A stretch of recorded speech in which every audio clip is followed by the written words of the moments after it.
What would make someone design, build and nurture a beautiful garden and then abandon it to nature? Deep in the heart of Surrey, this lost garden was once one of England's most fashionable, a place frequented by kings and queens that has been forgotten and neglected through time. Over the next 5 days, we're going to find out who was behind this lost garden, what the world was like, and piece together the evidence to restore it to its former glory.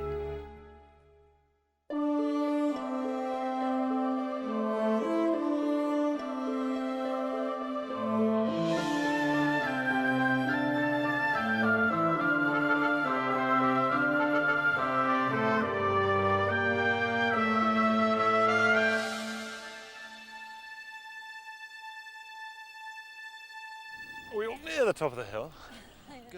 It's a cold spring morning on the Gatton Park estate, and I'm taking Dr. Toby Musgrave, a garden historian, and Dr. Twigs Way, a landscape archaeologist, to our lost garden.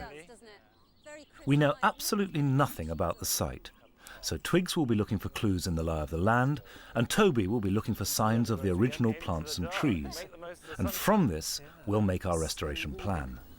This really does look secret, doesn't it? I mean, we are going through a kind of archway into it. Secret garden. Lost is the word that you're looking for. I think, well, yeah, looking at this overgrowth. I'm afraid it's out of the sunlight. Oh, into the gloom. Yeah. Oh, look, there's some railings on either side, maybe entering a garden compartment. Yeah, cut off from the rest of the park. So, somewhere in here. We have our Lost garden compartment. We have definitely got something interesting here. We've got some landscaping, earth-moving, ponds. Have a My look. word. Now, what about all these trees? I mean, there's a couple of corking specimens. There's a lovely conifer there. A corking conifer? Oriental corking conifer. There's also a lot of weed trees. And what I mean by weeds is trees can be weeds just the same as nettles can. It's just that they've self-sown and they've grown up and covered what was here. A lot of these aren't How can you be original. sure that the trees don't predate your bamboos and stuff like that? Well, I think we can look at the size of the conifer trunks and compare those to the size of these weed trees.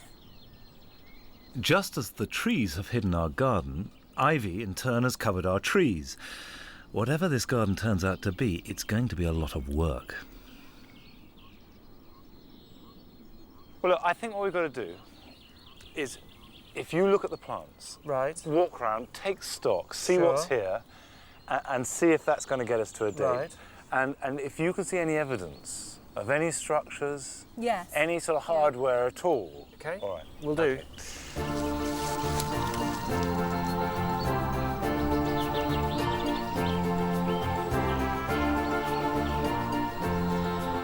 The third member of our team is Anne-Marie Powell, the Lost Gardens landscaper. It's her job to oversee the rebuilding of the garden. She needs to map the original layout, put together a restoration plan and get her team of workers on the job.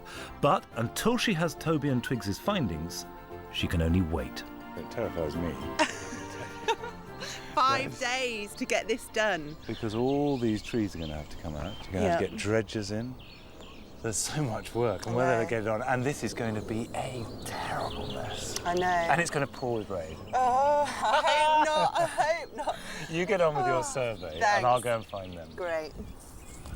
Time is of the essence, but we really can't touch the site until Toby and Twigs are totally satisfied.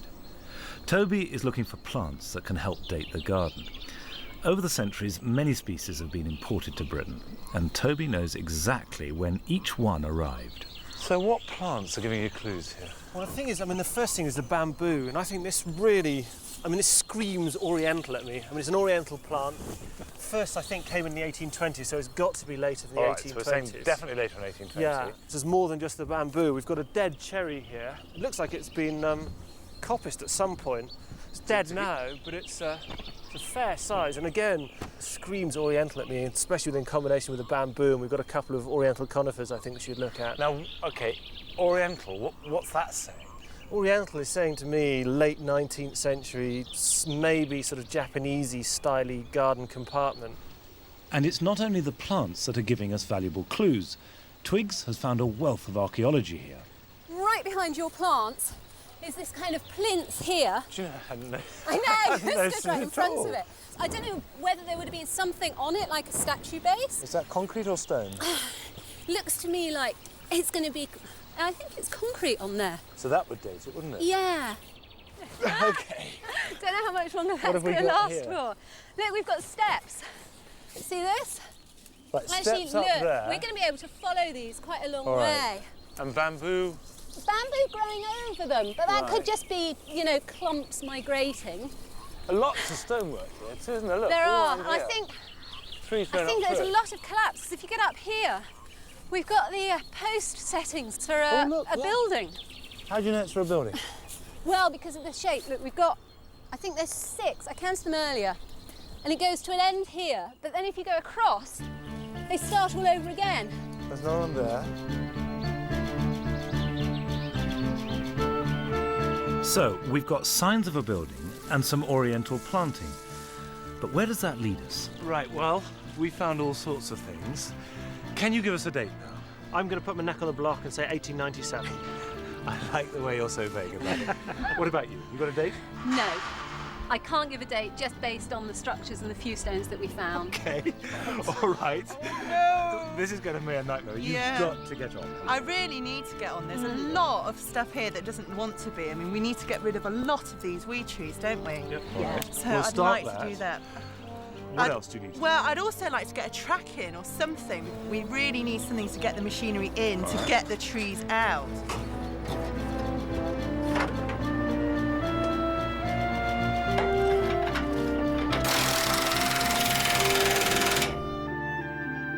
In order to help our quest, we've set up our research headquarters in Gatton Hall itself, with a library of books from the Royal Horticultural Society, a selection of maps, and the Lost Gardens database.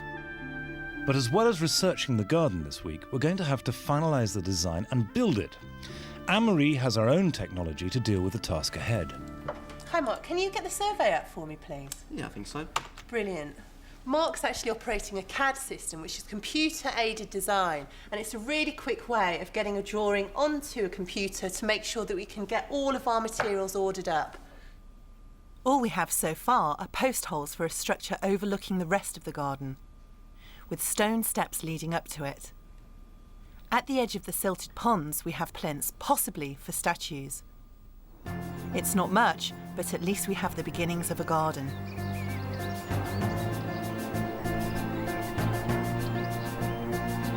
Now we have the basic plan, we need to find out more. Clearing the undergrowth, which has taken over our garden, might reveal further clues.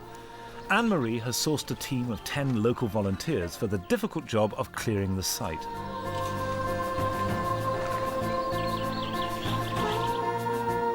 Twigs has been taking a look around the grounds and has come across an inscription with the name Jeremiah Colman. There we go. Could this be the man behind our lost garden? I've done my part too. It didn't take me long to discover that Gatton Hall is now the Royal Alexander and Albert School. And the children tell me that Sir Jeremiah Colman was the last private owner of this estate, and he made his money from mustard. In fact, Colman's mustard. He bought Gatton Park in 1888. Okay, 1888. And did he live here for the rest of his life? Yes. And when did he die? Do you know? I think it was 1942. And this is the old duffer himself. Oh, you've got that. You've got that. Complete with his orchid buttonhole. And the children told me he was a fanatical orchid grower, and that wherever he went in the world, his head gardener sent him a fresh orchid every day. Isn't that And lovely? there it is. Okay, let's give it a try, So shall we? stick that name in and see what you come up with. Right, search. Right, Surrey Mirror and County Post, May the 20th, 1910. So we know he was living here. Here. Yes. And what does this say? I don't know. Blow Oh, this there we up. go.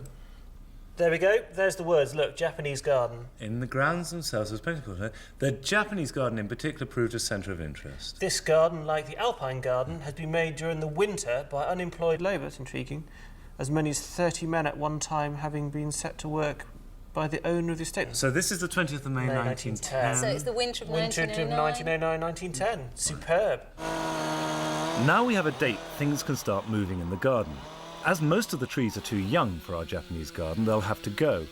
We can assume that 8 trees, which date to before 1910, were in the original garden and they will stay. Have you seen, Monty, that they've laid down this ash to support all of the rest of the trees that are going to be falling so it down. falls, hits it. Hits the ash before it hits the banks. Brilliant. So, Beautifully simple. That's it. yeah. So they're working away up there. Whoa! Whoa, it's coming. There it goes. I know you're not supposed to say it, but I love seeing them fall like that. So do I. And we've got 100 more to go. Brilliant. We still don't know enough about the garden for Anne-Marie to draw up a detailed restoration plan. And so Twigs is off to the local museum, where there's a collection of documents on Sir Jeremiah Colman and Gatton Park. Here she hopes to fill some of the gaps. Oh wow! And there's our Japanese garden. Lots of detail of the planting. Well, these are from the Holmesdale Museum. They're copies of catalogues and various documents for the gardens. They're absolutely gorgeous, actually. They've got great detail in them, and they make so much sense of stuff we've actually been finding out there. So here are my plinths, and here's what's on top of them. They're Japanese lanterns. Right, and So you it's get lots Japanese of those garden. just readily available in Surrey, don't you? The bridge is your difficulty. I know, that's going to be really hard. Presumably you're going to either have to get some carpenters in or see if you can order them No, I'm going to ready-made. see if I can get a ready-made one, to be honest. So, Yeah. but I really need to get onto that. Is there anything else that you've got for me? I thought I'd really make your day, in fact, because we're going to have tea house. Oh my goodness. Great. Is this thatched as well? It's thatched, it's wooden posts, but I think that if we get it all made, we can just drop it into those post holes, because I've had a good look at those and they're in very good condition. Right, so I need a carpenter and a thatcher and suppliers of timber. From the photographs, we know just how much we have to do this week. We need to dredge the ponds to bring back their serpentine shape. Anne-Marie has to find 3 Japanese lanterns which match the photos of 1910, as well as a wooden bridge to cross the ponds. And we have to build from scratch a thatched Edwardian Japanese tea house. Not to mention plant all the plants. That's fantastic. That's really good. So we can get a full specification of materials there. I need to get on the phone to order these up, don't I? Good, I'm going to do that now. Thanks, Mark. In the garden, Anne-Marie has 100 years' worth of weed trees, mud and debris to clear before she can put in any of these main structures. Hi, I see you've been busy. Hello, yeah, we've been going full speed ahead. It's been fantastic. You You're can looking see. immaculate. I know, just the way I like it. But yeah, we've done loads, absolutely loads. You can see all the trees are coming out. Light I know, pouring it's amazing. Yeah, so we've got that. You can see the team are actually working on dredging the pond, so that's clearing really fast. Are they having to do all this by hand, or can you get machines in? Well, we can't get machines in, there's no access. So it's going quite well. It's not a pleasant job, but It looks disgusting. they're happy enough, aren't they? Yep. Great. If you go face forward in there, you're going to regret it. Well, it's been a good day today. We've got the date, we know it's Japanese, the information is starting to come in, and certainly they've done a lot of work down here. And although Anne-Marie is jubilant, I would just be a bit cautious, because we've had fantastic weather and the weather forecast is bad. And there's an awful lot more work to do. There's no doubt about it, we're all going to be here until it's dark tonight.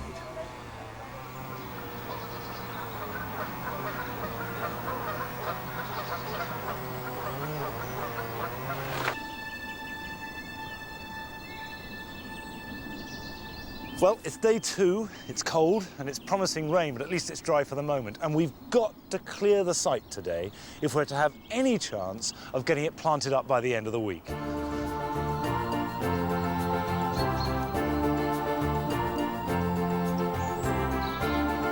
It's still a long way off from the Edwardian Japanese garden Sir Jeremiah Colman built. But our first view of the garden this morning is quite incredible. Ted, our tree surgeon, felled all the weed trees last night. Did you count how many trees you felled? No, did you? We didn't have time to count them. Did you say you didn't sleep? What? You were so wound up you didn't sleep? Well, you're going through the job, you're still cutting trees when you're trying to be sleeping, you know. With all the trees that have gone, there's still one grand old specimen left. The ginkgo tree in Japanese culture is symbolic of long life, although the length of this particular ginkgo's life is the subject of debate. Now that we've cleared, what do you think about the ginkgo and that group of trees? I mean, it is a bit of a mess, I think, because it's still got the ivy on it, and I don't want to take it down until we're absolutely sure. So I think we've got to clear it. Is it essential for the Japanese garden? Well, to have a ginkgo is, but whether we keep that one or replant is a matter of heated debate, I think. What do you think? I think it's pretty much had it, to be honest, because the ivy goes all the way up the trunk, all the way to the top, and all of the foliage and all of the branches below, that's going to take years to come back, if it ever does, to be honest. And I think it would be better to take that out now, whilst we're doing all of the clearing anyway, and replace it with a younger tree. So We who can't decides that? The tree surgeon, I think. Do you reckon? Well, me and the tree surgeon will have a word. Oh, I I'm not think. sure. There's going to be bias. Joining our team this week is Glyn, an aquatics and water expert. His job is to dredge the waterway, which has silted up over the years. But even with a dredging machine, the cold weather and the build-up of woodland debris in the stagnant water have handed Glyn the short straw.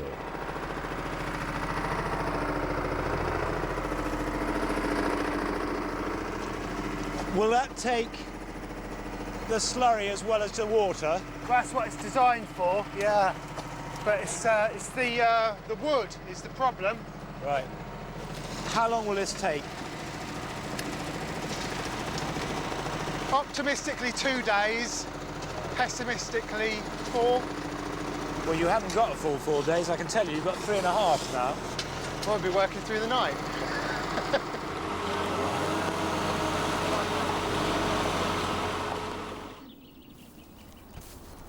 I've had a moment to get away from the chaos down in the garden and have a look around this estate. And it's not until you really walk around you see just how big this place was and how much money Colman had to spend. He was a mercantile man. He's made his money in business.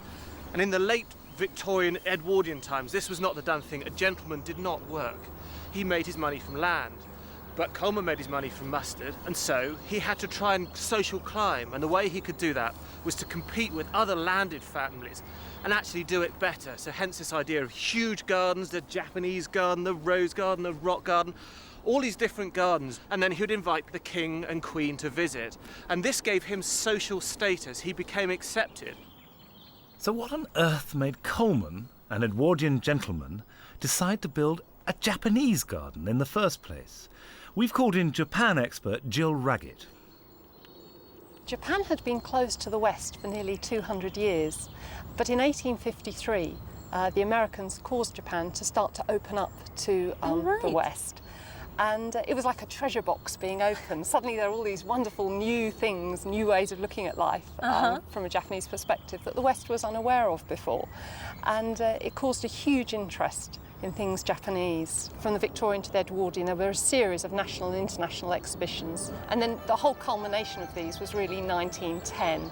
That's just when our garden is. That's right. It was about 6 months after your garden was built that was open in London. And that was an Anglo-Japanese exhibition, so very focused on the relationship between the two countries. And it had 2 massive gardens in it. Really? Yeah, even the fish were imported for those gardens from Japan. We do get very accurate reconstructions of Japanese gardens in this country, but on the whole, we tend to miss the point of it. And what they did was they tended to bring back the artefacts and the idea of Japan, the plants, the bridges, the tea houses. But then when we got them here, they didn't really know the underlying design philosophy. Right. So the poor gardener was then given all these pieces that arrived and didn't know what to do with them.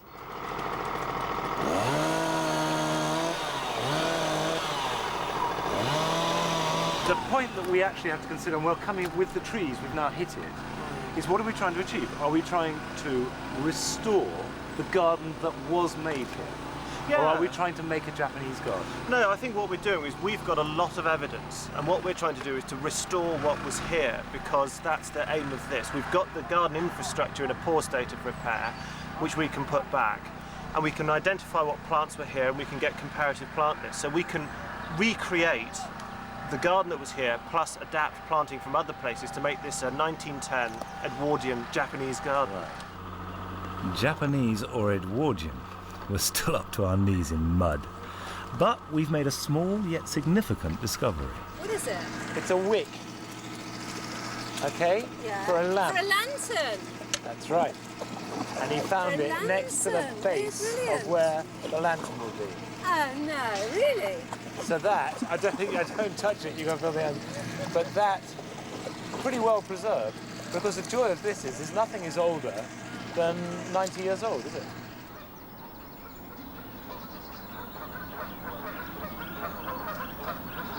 My next task is to build up a list of plants that would have been grown in this Japanese garden. And I'm starting with the photographs. Definitely got lilies on the side of the pool here. We've got some irises and we've got water lilies. So those are 3 more plants for our list. Second picture, which is showing the bridge, we've got bamboos in the background. That, I think, is the ginkgo that's still surviving in the garden, which is intriguing, so we can locate the picture. That looks like a cherry tree to me. So that gives us a start point. We've got specific plants in specific places, but I need to do a lot more research to be able to plant the whole garden up. One of the resources at his disposal is the Royal Horticultural Society's Lindley Library. They've lent Toby a host of specialist manuals, diaries and personal scrapbooks on Japanese gardening from exactly our period in history. Another source we can use for building up our plant list are nursery catalogues of the time. We've got, in the vicinity here, is Gauntlets. They had a display garden, which was a Japanese garden there, and we know that Colman was on their list of patrons, so it's reasonable to assume that he went there. He may have seen the Japanese garden there and gained inspiration, and there's no reason to assume that he did not order the plants from there because they were a specialist Japanese nursery. So we can use their plant list to help build ours.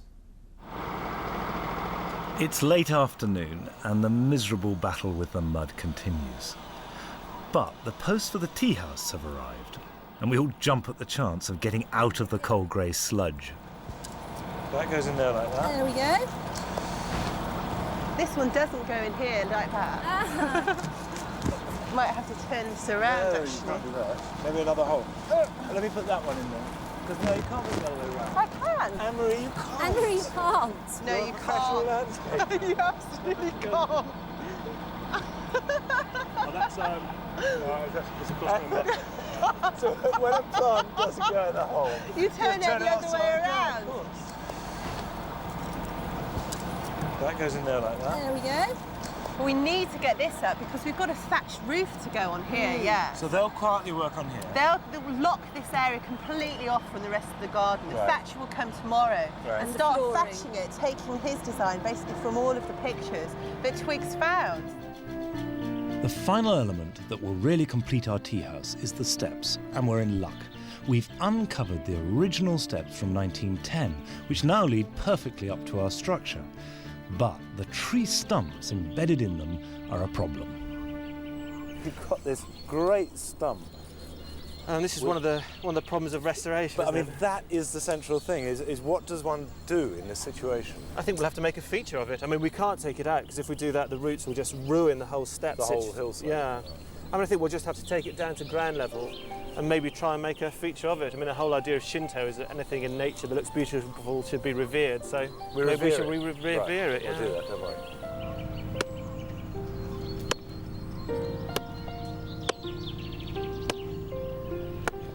Well, I can tell you, we have reached a point of no return, and the overwhelming sensation is, what have we done? It's exactly like having a party when your parents are out, and suddenly you look around and see the mess, and you've got to clear it all up before they come home.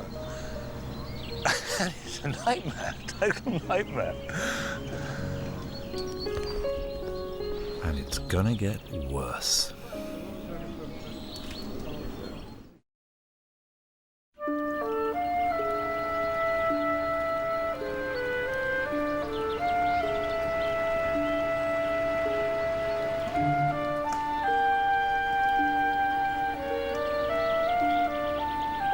Morning, William.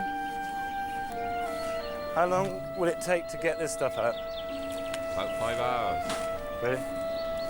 Seems a shame, really. It's day 3. It rained a lot overnight, so everywhere is sludgy and messy, and it's very midgy too, horrible. We had real problems last night with the dredger. Basically, it can't cope with all the sticks and the wood that is mixed up with the mud, so we've got to get a digger in. And then we've got real problems of getting dumper trucks to take the stuff away. And half the night, it seems, people have been trying to organise that. And the long and the short of it is we're behind now. We should have had this completely cleared by last night. We've got to get the paths in today. And everybody's feeling a bit low.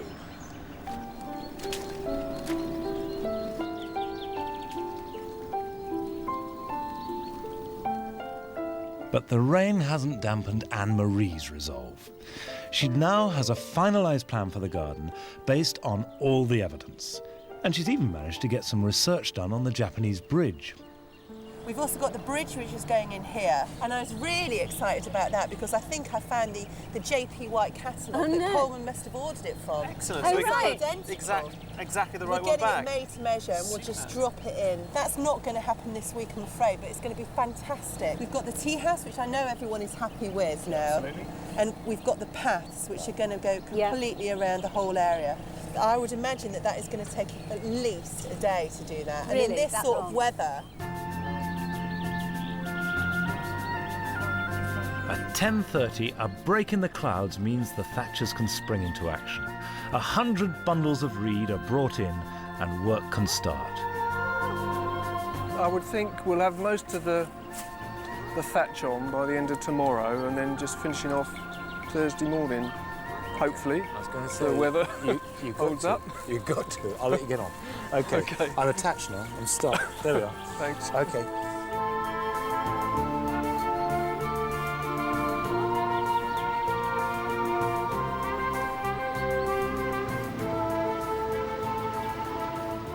But unfortunately, the weather doesn't hold, and the thatchers have to call it a day.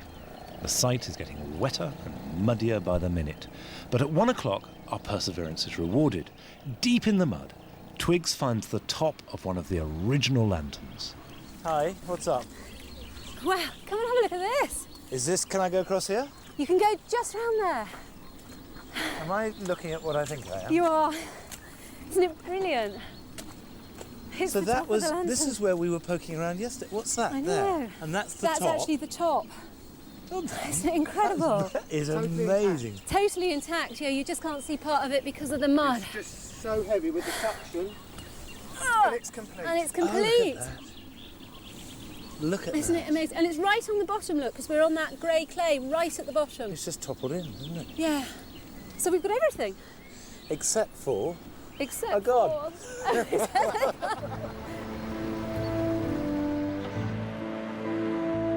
By 4 o'clock, most of the volunteers are sent home. There's nothing more they can do in this mud. Even the excavator is having a hard time keeping up.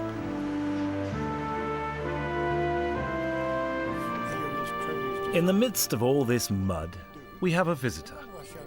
90-year-old Arthur Hooper was a gardener on the Gatton Park estate in 1931, and he remembers the original Japanese garden. It's a bit messy, but I mean, it was pretty posh.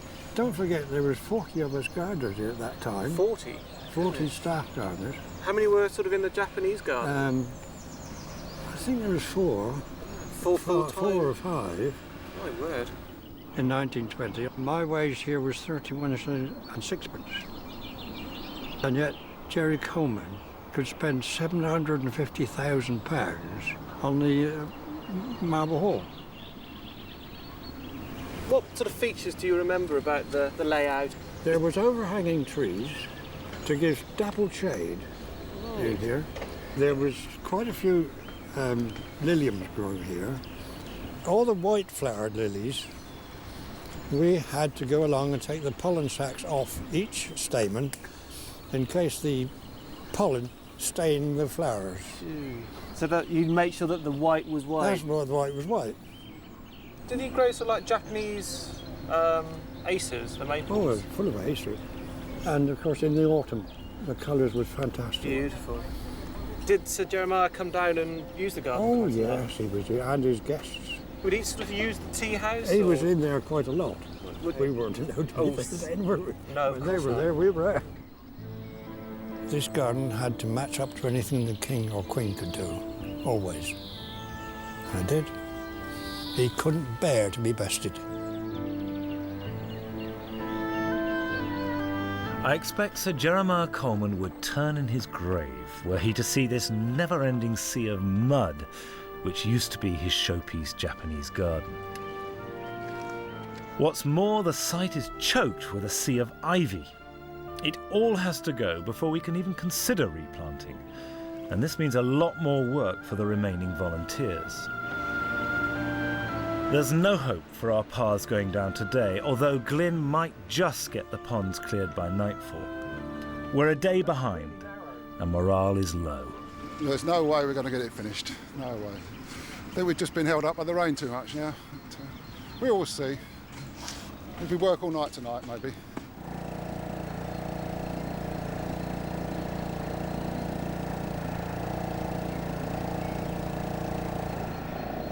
Well, it's the end of day 3. It's rained almost all day. We've had constant mud, and on the whole, it hasn't been a success, has it? No, it's been very, very difficult working under this rain and the wet, boggy conditions. It's really difficult to keep your spirits up and keep going. Now, what's the implication for this? The more we work this ground, the more messy it gets. I'm just hoping it's not going to rain tomorrow, but we are having problems. We are in trouble.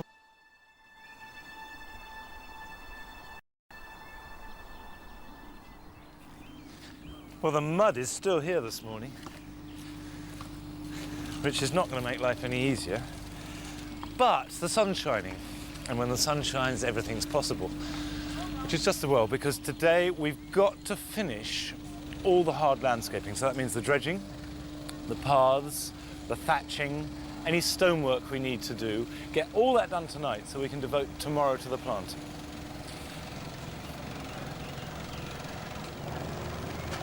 With the sun back at last, Anne-Marie is wasting no time, and her team have already started marking out with sawdust the paths which link all of our streets. Some have remained clearly defined over the years, but others need to be discovered, and Twigs is on the case. They're gravel, so what you can do is just prod them with a fork, or if they're deeper, a metal prong. And you can actually hear them underneath the ground. Nice gravel sound. Whereas if I get off the path, nothing. So we've got huge areas of path coming right round all the features now, which is great. We're getting a really good idea of how we would have walked through it.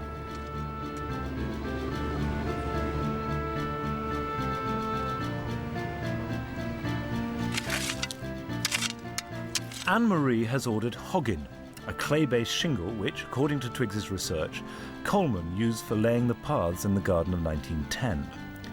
With over 200 metres of path and with hundreds of barrow-loads to go down, Anne-Marie has now got in 30 volunteers. It's going to be a long day. Even the school children are being put to work.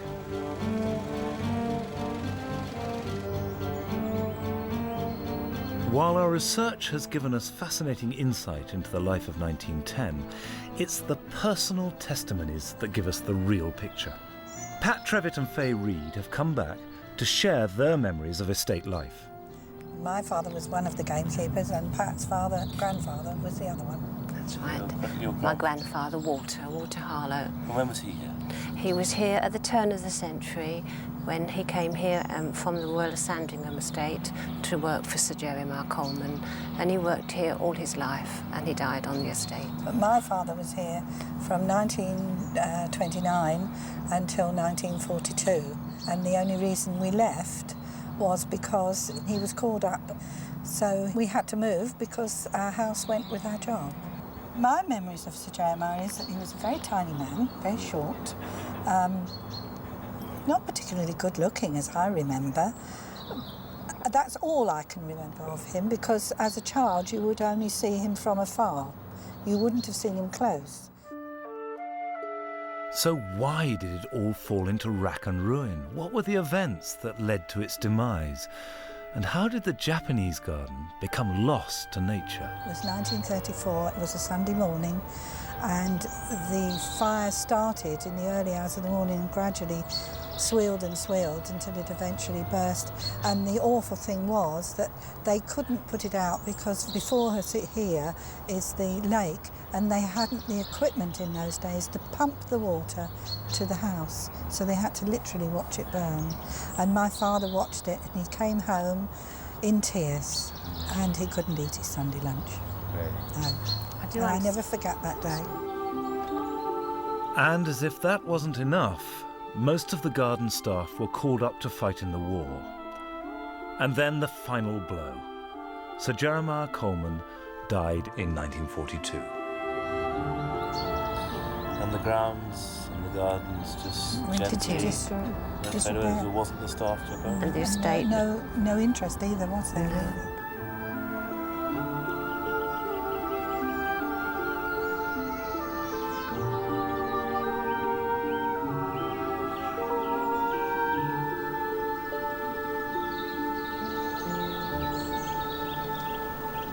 Well, Colman's garden is certainly no longer neglected, and work continues at a pace.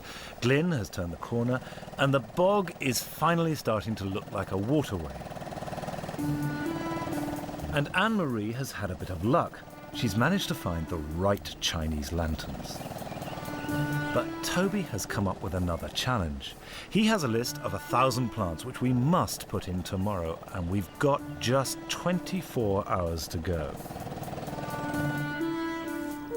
The return of good weather means the thatchers can add the final touches to the tea house. And as the sun sets, our exhausted team of volunteers bring in their 350th barrow of hogging to complete the path network around the garden. But yesterday's rain has taken its toll, so now at the end of day 4, we've got some serious decisions to make. If we fork over this soil now, all we're doing is just making it more and more of a compacted mess, and you can't plant into that sort of material. I mean, we have reached this point where the best thing we can do is nothing, isn't it? Yeah, absolutely. That's going to be the most productive thing to do. Yeah.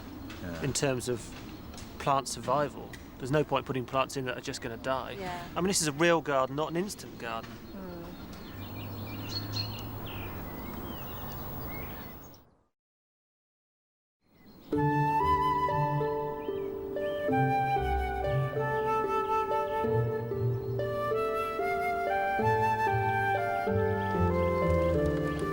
Well, it's the morning of day 5, and it's a beautiful morning, so that's the good news. The ground is still very muddy, though. That's going to take ages to dry up. And there is one piece of bad news. Anne-Marie woke up this morning with a fever and feeling terrible. Obviously, the last 4 days have really taken their toll. We'll just have to do the best we can without her. But this morning, in the sunshine, the pools are starting to reflect the features, and we're getting a taste of what a real Japanese garden would have looked like. But there's one thing missing: the plants. Because of the wet soil, all we can safely plant are the water marginals like the irises and sedges. But before we do that, there's still one thing left to resolve. We've got a ginkgo in case that one doesn't pull through, haven't we? Yeah, I'm encouraged, actually. Since we've taken the ivy off that, it's really tied it up nicely, and I think it's going to be fine. I think we'll give it a try. It's a shame to cut it out. I know Anne-Marie is chainsaw happy. According to the photos, the edges of the pond were framed with irises, miscanthus, carex grasses and skunk cabbage. First job for our volunteers is to dig in 50 barrows of mulch to bring the trampled soil back to life.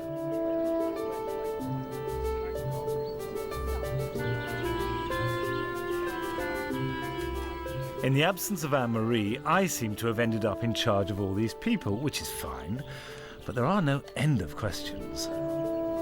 There's some lilies in the bushes out the back. Yeah. Yeah.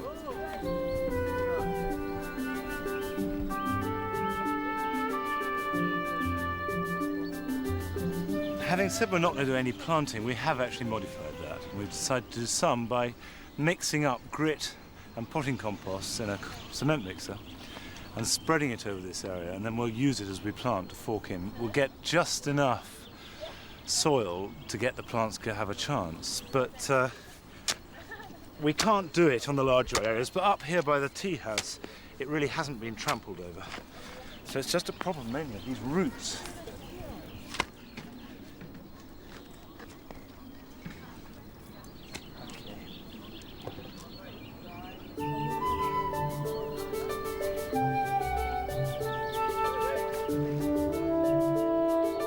Right, this is one of our stars. This is the umbrella pine, or Sciadopithecus versiliata, and this was introduced from Japan by John Gould Veitch, and we know the Veitches had a connection here, so it's an appropriate plant.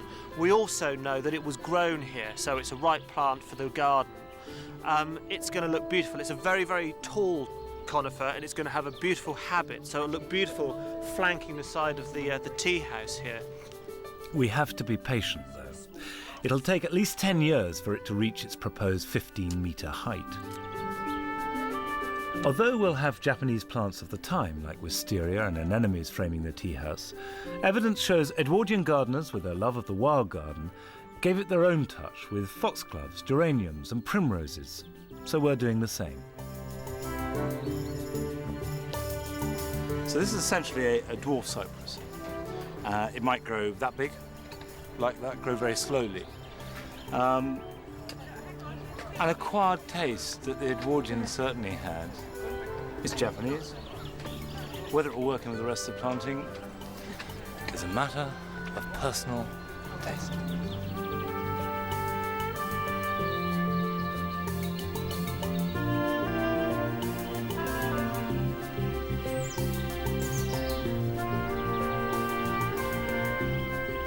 Along with the Lilium candidum we've got here, we're going to have some Lilium regale, which we're going to put in this bed here. It was collected by a chap called Ernest Wilson, who went out to China at the turn of this century. And during the collection, he got caught in a landslide and his leg was broken. But that wasn't all. He was arrested as a spy, he was shipwrecked, he got malaria. But these guys were in the middle of nowhere, no one had been to these areas before, and they were fighting through all this difficulty just to collect plants. I mean, things we take for granted in the garden today, people died for. And Wilson didn't. He was lucky. He went to America and actually sadly died in a car crash. Well, things aren't as bad as that for Anne-Marie, but she's much sicker than we thought and definitely won't be joining us today. So it's all hands to the pump, but at least Toby's ginkgo will be safe from Anne-Marie and Ted, the tree surgeon. I enjoyed it, absolutely, yeah. What's been the highlight? Cleaning that ginkgo out, because it was fascinating, detecting the dead from the live, and it's amazing how much bad. I would have cut the tree down originally, but taking the ivy off was fantastic to show exactly what it is. Oh, I think I should peek at it regular.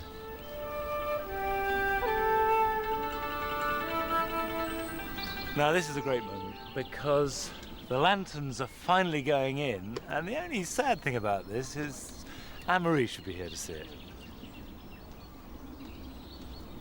They're very raw. That's it. We've run out of time, and all the volunteers are going home. We've finally got the chance to step back and take a look at our garden. To think that just 5 days ago this was woodland.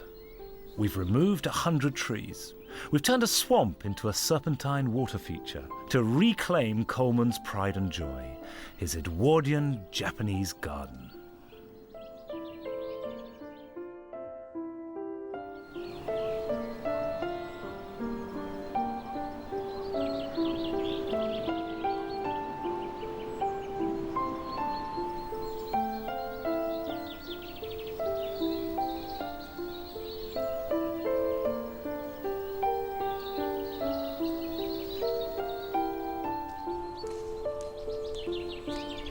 All I remember about this garden last time I saw it was that it was a complete muddy mess.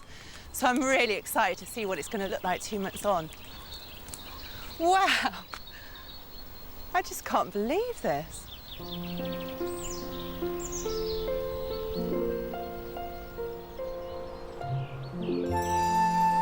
Because I was ill, I completely missed the planting, and now I'm back, I'm really pleased with the results. The tea house is a focal point for the whole garden, and the Chinese lances look stunning at the edge of the reflective pools.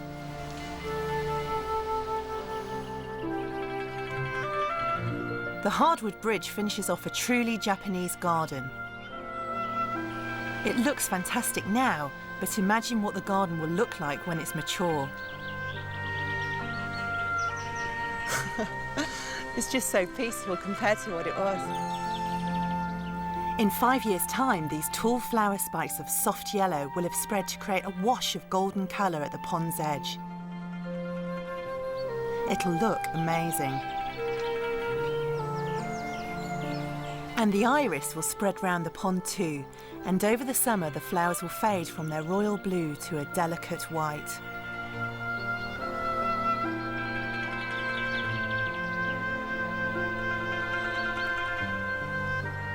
And up here, round the tea house, Colman's woodland planting of geranium and foxglove will self-seed over the years to create a carpet of soft blues, pinks, and yellows. And this is very rare. It's a Japanese plum yew and was a real find. As a Japanese native, it was actually planted by Colman's gardeners all those years ago. Just think, it was lost in the garden for all that time.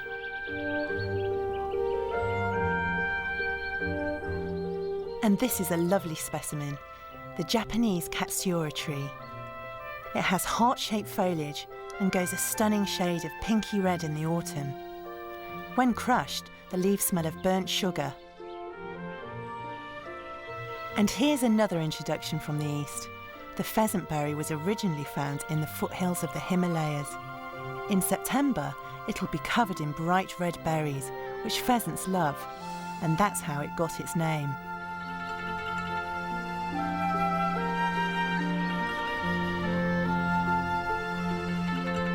And finally, the bamboos.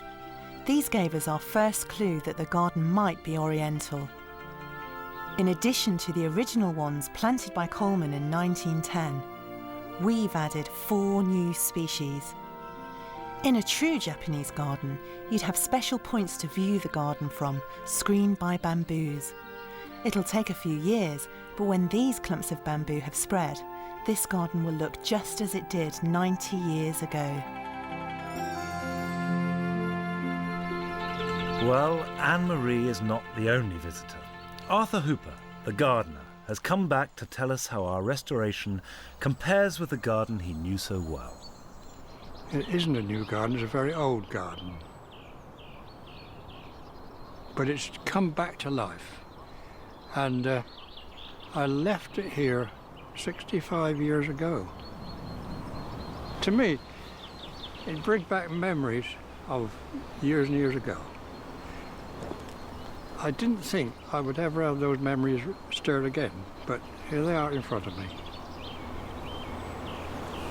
It's a joy to be back, so much so, if I was younger, I would want to take over this garden and run it myself.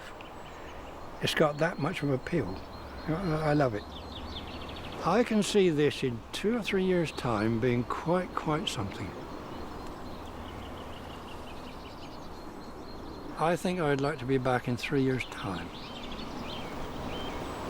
That, I think, would give us a lot of pleasure.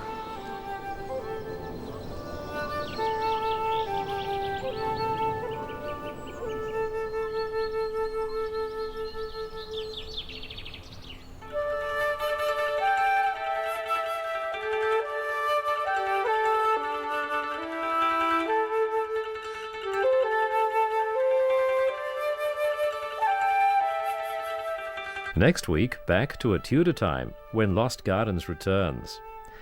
And join us on Saturday for tips on making the most out of your own small suburban garden with the team on Gardening Australia, 6:30 Saturday night on ABC One.